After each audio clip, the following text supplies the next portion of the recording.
Selamat pagi anak-anak sekalian. Pagi, Pak. Assalamualaikum warahmatullahi wabarakatuh. Waalaikumsalam warahmatullahi wabarakatuh. Apa kabar anak Indonesia? Sehat, cerdas, ceria. Baik, sebelum Bapak lanjut pembelajaran hari ini, terlebih dahulu di sini ada Ibu Farida sebagai supervisor 2 Bapak nantinya. Oke, terima kasih.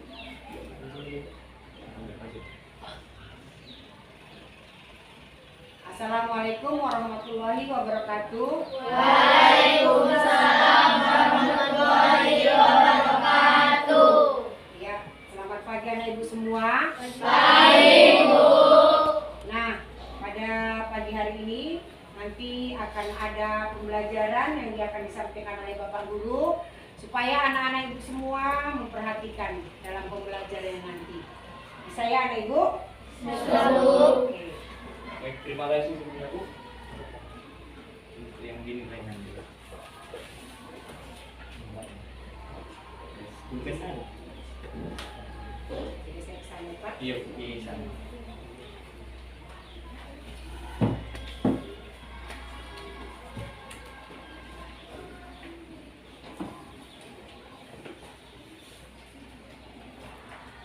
Halo. Nah, baik, sebelum kita mulai pembelajaran pada pagi hari ini, Bapak mintakan dulu satu orang perwakilan untuk memimpin doa biar supaya pembelajaran hari ini mendapat berkah untuk kita semua. Sebelum kita belajar, ada baiknya kita berdoa menurut agama dan kepercayaan kita masing-masing. Berdoa dimulai. Selesai. Terima kasih Bapak Faiz sebelumnya yang telah memimpin doa. Baik, sebelum kita lanjut terlebih dahulu Bapak tanyakan dulu, sudah sarapan pagi tadi? Sudah mandi? Sudah ya, dan supaya segar. Baik, untuk lebih lanjutnya sembari anak Bapak mempersiapkan peralatan, Bapak akan absen terlebih dahulu. Yang Bapak panggil silakan katakan hadir. Ya. Katakan hadir. 1, Hadir, Pak. 2, Hadir, Pak. 3, Hadir, Pak. 4. Hadir. Oke, yang tidak berhadir 2 orang. Tetapi puja-puja bangsa. Berkaitan dengan hal-hal pembelajaran yang sudah pernah kita temui di kelas sebelumnya. Yaitu apa contohnya? Kalau di kelas sebelumnya mungkin anak Bapak sudah mengetahui yang namanya bangun datar tentunya ya. Apabila digabungkan dengan beberapa bentuk, beberapa macam bangun datar yang sama ataupun berbeda, maka akan terbentuklah sebuah bangun yang memiliki bentuk 3 dimensi. Ya Pak, 3 dimensi itu bagaimana? Dari berbagai sisi bisa kita lihat. Dia tidak hanya satu sisi saja seperti bangun datar yang telah kita pelajari di kelas sebelumnya.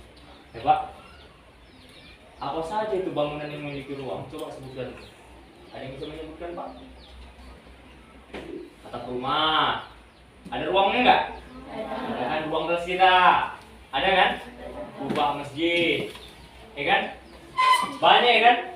Bentuk bangun ruang yang memiliki ruang. Berkaitan dengan cita-cita. Kira-kira ada anak Bapak sekalian yang bercita-cita menjadi seorang arsitek? Sedikit besarnya itu tidak luput dari yang namanya kita mengenal bentuk. Perlunya kita mengenal bentuk. Di masing-masing cita-cita anak Bapak sekalian itu kita nggak luput dari yang namanya bentuk. Berkaitan dengan pembelajaran kita hari ini. Ya, apa itu Pak? Contoh kalau di dokter, suntik berbentuk apa?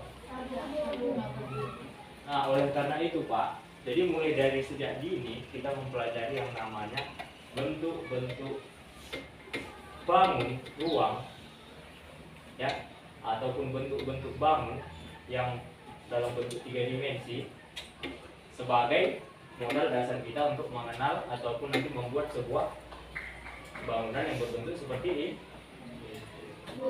Nggak mungkin kita gambar, oh Burj Khalifah langsung enggak kan? Menara Eiffel enggak kan? Pasti kita mengkombinasikan ataupun menggabungkan dari bentuk bangun ruang tersebut. Nah, oleh sebab itu Bapak sampaikanlah judul pembelajaran kita hari ini. Nah, hari ini anak bapak sekalian akan mempelajari yang namanya bangun ruang. Ya Pak, apa tadi bangun ruang? Bangun ruang.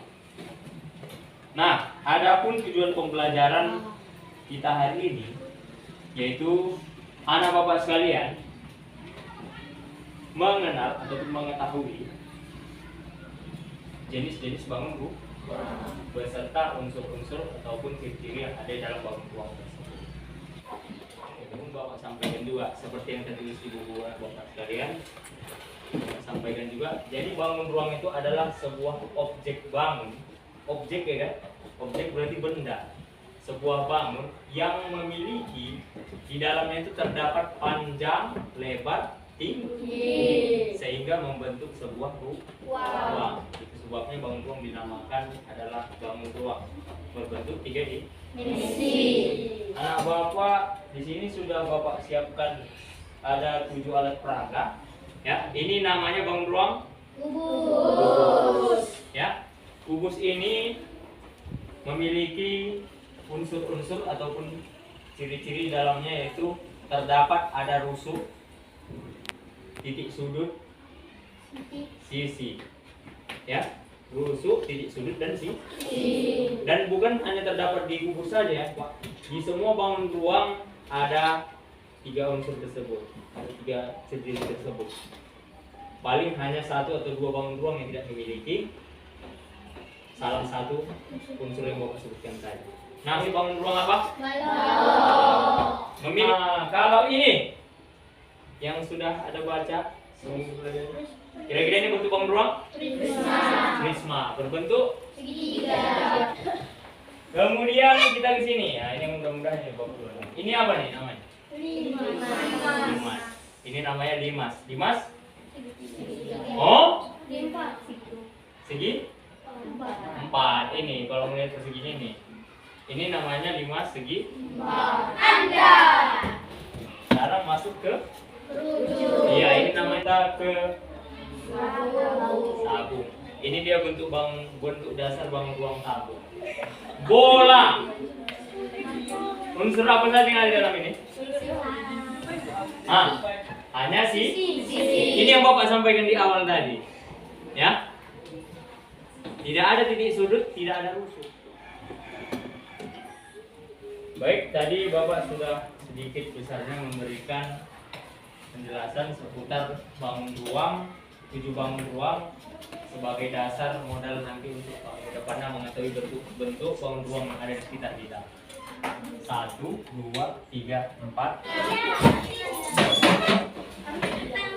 Kerjakan, tuliskan di kotak-kotak yang tersedia, ya.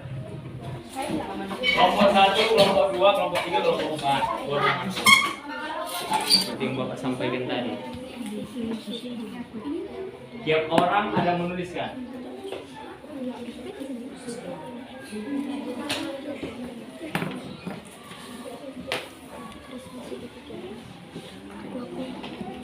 Ya, benar ya. Oke, beri tepuk tangan untuk kelompok 5.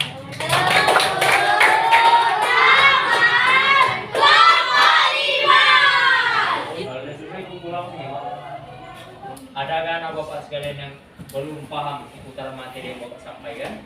Boleh ditanyakan, tidak apa-apa. Hai teman-teman. Hai. Jadinya saya di sini, saya akan memberikan kesimpulan tentang pembelajaran kita hari ini, yaitu mengenai bangun ruang. Bangun ruang adalah sebuah objek yang memiliki ruang di dalamnya dan bisa dilihat dari segala arah. Unsur-unsur bangun ruang ada 3, yaitu rusuk, titik sudut, dan sisi. Dan ada macam-macam bentuk bangun ruang, seperti kubus, balok, tabung, prisma. Terima kasih. Iya, beri tepuk tangan untuk Timothy.